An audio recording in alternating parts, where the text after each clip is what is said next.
फरमाते हैं कि मैं ना मजदूर लेने गया, बगदाद के चौक में मजदूर बैठे होते थे, तो मेरी उन मजदूरों में से ना एक नौजवान बच्चे पे नजर पड़ी।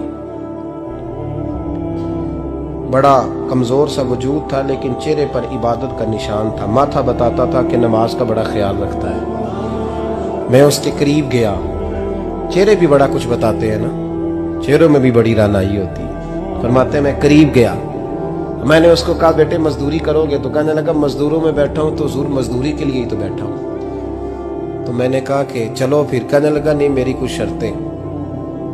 मैंने कहा बताओ? कहने लगा पहली शर्त यह है कि लोग 4 दिनार दिहाड़ी लेते हैं, मैं 3 दिनार लूंगा। मैंने कहा यार बे तो बड़ी बेहतरीन है, बाकी भी इस तरह की रख ले। उसने कहा हुजूर दूसरी शर्त यह है कि मैं आपकी मुकम्मल बात मानूंगा, लेकिन जब अजान हो जाएगी फिर आपकी नहीं सुनूंगा। तीसरी बात उसने ये की कि हुजूर मैं आपके घर में काम करूंगा पर आपके किसी सवाल का जवाब नहीं दूंगा। कहते मैंने कहा यार तू बड़ा अजीब है, शर्तें तो मालिकों की होती हैं। कहने लगा जी बहरहाल मैं शर्तें लगा के जाता हूँ। फरमाते मैं उसे घर ले आया।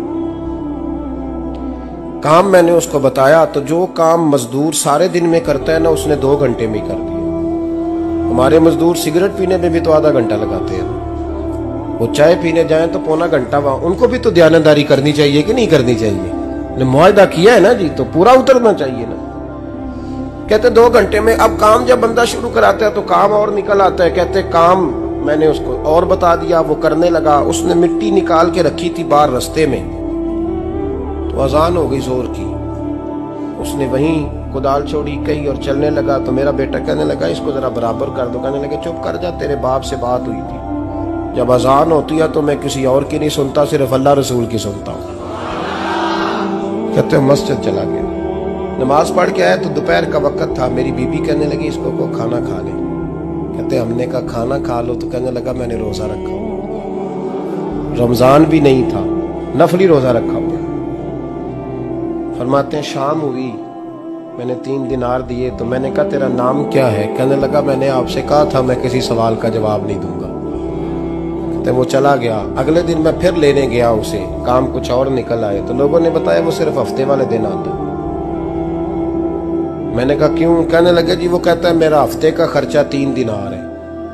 जब 3 दिनार कमा लेता हूं तो बाकी सारा टाइम अल्लाह रसूल की जिक्र में गुजार दिया करता हूं। फरमाते हैं जी अगले हफ्ते मैं फिर लेने गया। मैंने पूरा हफ्ता इंतजार किया कि काम उसी से कराना है। मैं जब गया तो मैंने कहा चलो। कहने लगा मेरी शर्तें याद है ना? और मैंने कहा याद है भाई, साथ चल। फरमाते हैं काम कराया। 2-3 हफ्ते वो आता रहा। एक हफ्ते में गया तो लोगों ने कहा हुजूर आज नहीं आया। क्यों? कहने लगे बीमार हो गए। कहाँ घर है? कहने लगे बगदाद के कब्रिस्तान के पीछे जो कच्ची आबादी है उसमें रहता है। फरमाते मैं गया, दरवाजे पे दस्तक दी तो कहने लगा हुजूर आप हैं? दरवाजा खुला है, आ जाइए। फरमाते हैं मैं अंदर गया तो मैंने कहा तुम्हें कैसे पता चला मैं आया हूँ? कहने लगा हुजूर अल्लाह वाले हो, आप नहीं आना था, वरना अमीर तो गरीबों का पता लेने कोई नहीं आते। कहते मैं करीब गया तो कहने लगा मैं आपका इंतजार कर रहा था, तेज बुखार है, तप रहा। जेब से कुछ पैसे निकाले। कहने लगा ये पैसे रख लें। एक अंगूठी निकाली। कहने लगा हुजूर आज रात को मेरा इंतकाल हो जाएगा, इन पैसों का कफन खरीद के सुबह जनाजा पढ़ के मुझे दफन कर देना, और जब दफन करो तो ये अंगूठी लेके असर के बाद हारून रशीद के पास जाना।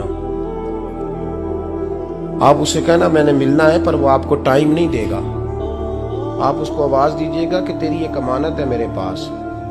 फिर वो आपसे मिलेगा तो अंगूठी दे दें, फिर आप मेरी तरफ से फारिग हैं। हज़रत फरमाने लगे तेरा नाम? और कहने लगा हुजूर वक्त थोड़ा है, आज रात मैंने जाना है, बड़ी लंबी माफी मांगनी है रब करीम से। अगर मुनासिब समझे तो मुझे अपने रब से तन्हाई कर दे। फरमाते हैं मैं आ गया, पर उसकी बातों ने मुझे सारी रात सोने नहीं दिया। फरमाते सुबह बड़ी मुश्किल से सूरज निकला। मैं गया, दरवाजे पे हाथ रखा तो दरवाजा खुला हुआ था। अंदर दाखिल हुआ तो खुशबुएं मेरा इस्तकबाल कर रही थी। जब चेहरे से कपड़ा हटाया तो उसका तो इंतकाल हो चुका। इंतकाल हो चुका है। ऐसे है जैसे किसी का दीदार करके सोया। कहते मैं तो 2 आदमी ले गया था जनाजे पे, पर पता नहीं दुनिया किधर किधर से आई, कहां कहां से। अखां जदों मीटियां जमाना मैनू रोवेगा, अपना ते अपना बेगाना मैनू रोवेगा। फरमाते हैं मैं तो 2 बंदे ले गया था, पर पता नहीं मखलूक कहां कहां से आई। जनाजा पड़ा, दफन किया। हारून रशीद के पास में असर के बाद गया। मैंने बुलाना चाहा पर बादशाह था, मेरी तरफ देखा ही नहीं। मैंने उसको कहा तेरी ये अमानत मेरे पास है।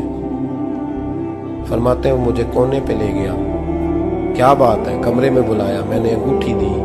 हारून रशीद तो चीखे मारने लगा, कहने लगा अंगूठी वाला कहाँ है? मैंने कहा वो तो इंतकाल कर गया। कहने लगा मुझे कब्र पे ले चल। कहते मैं कब्र पे लाया तो वो लेट गया, तड़प के रोने लगा।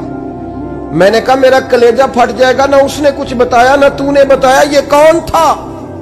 तो हारून रशीद कहने लगा ये मेरा बेटा था।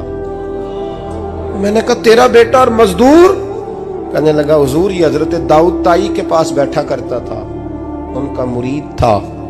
मुझे रोज कहता था अब्बा तूने बड़ी दुनिया इकट्ठी कर ली है, मरते वक्त तुझसे टांगे समेटी नहीं जाएंगी, इतना हिसाब नहीं तू दे सकेगा। मैं इसको समझा देता, इसकी अम्मा समझा देती।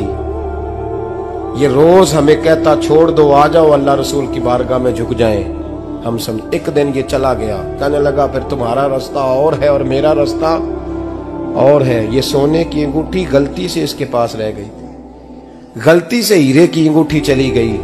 कहने लगा देखो मेरे बेटे ने आज वो भी वापस कर दी है।